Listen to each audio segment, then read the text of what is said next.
Jello Beats, holla at me.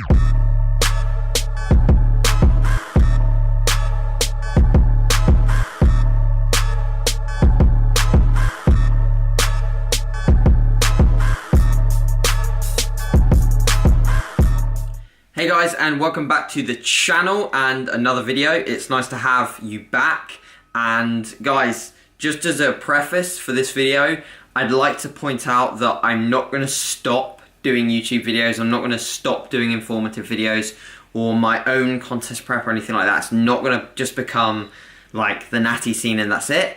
I am going to be doing these videos and sticking with them at least once a week. So at least once a week you can expect a video from me. I know that people are a bit disappointed when I release the members site, and obviously there's more content that does go up on there than there is on my YouTube, but that's because it's obviously a paid site. There's more informative stuff and I can answer questions more in detail. So that's just a preface. Now, to get into the topic of the video, you are the company you keep. And this is something that I've been fully aware of for quite some time, and it actually took me, and just as another preface, I don't want to sound like some sort of motivational speaker, because I'm not. I'm not Tony Robbins, but I love Tony Robbins. And this is something that I've been aware of for a long time, like I said. And this morning, when I basically, half of my power walk in the mornings, I listen to like a motivational thing, like a Tony Robbins speech, Gary Vee, something like that, or a podcast, depends on my mood. But this morning it was Tony Robbins, and he spoke about it, and he spoke about you are the company you keep, which essentially means you are very much, or you become, the people that you surround yourself with. So whoever you decide to surround yourself with, you will eventually develop tendencies that are very, very, very similar to those that you surround yourself with. And this can be very detrimental or very good, very positive. And it's something that I realised for myself, probably the first time I ever realised this was secondary school. And the feeling of needing to fit in was high at that point. I wanted to be someone that was popular. I wanted to fit in with the cool crowd, and I wanted to be that guy that people wanted to talk to and people wanted to communicate with. And me being that person that always chases being the best or being someone that's likable, I had to do stuff and involve myself in things that I didn't particularly enjoy.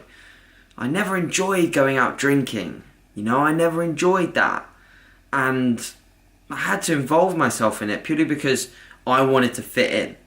And I was surrounding myself with the people that were doing that. And what was it turning into? What was I? I was a guy that went out every Friday and just got smashed. Did I really want to be that guy? No. Like, that's the question you've got to consciously always be asking yourself is, are the people that you are surrounding yourself with taking you forward to the person that you want to be? And this applies very, very heavily in sporting endeavours. Something as demanding as a bodybuilding prep, we require the following environment: positivity, support, encouragement, low stress, routine, dedication, all of these variables.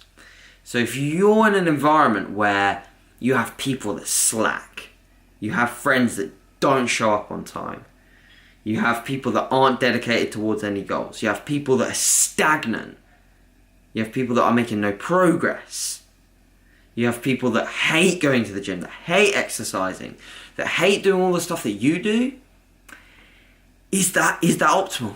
It's probably not. It's realistically not. And I'll tell you how this prep versus other preps, for me, has been some laser focused, like optimal environment. One of the biggest people that I surround myself with is Jack, and you will have seen him in my videos and you know him.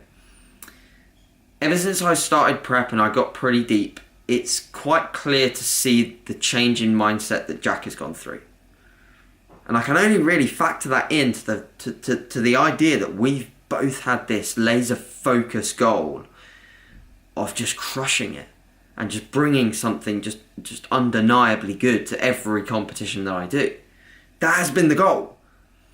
And that's motivated Jack in his own sessions.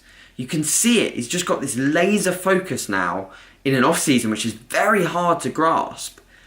But I do think, and he's said to me a few times, he's like, you know, the fact that you're prepping and you're crushing it, that motivates me. And that's because Jack, for the most part, you know, whilst, you know, we're not with each other each and every single day, but we do really, like, we talk each day. We surround ourselves with just like-minded people. And I tell you what, and Jack will know this if he watches this, if you get in our way, you're out. You are out. That's what we always say to each other. Like, and this may seem brutal, this may seem harsh, but we've had people step in our way. And we've had people try to get in the way of our routines, get in the way of our environment, get in the way of our positivity. They are out. They are gone. They are so gone. Like, literally, they will not have a second chance of involvement with us. And that's how brutal you have to be when you want something so bad. You want the optimal environment. This, if you want just like small, like really fathomable goals, cool. Like, keep the people in that are meh. But if you want the best, if you want to be the best, you've got to really work hard to create the environment to do so. Because you can only spend so long grinding in an environment that sucks dick. You've got to create something that's really, really quite optimal.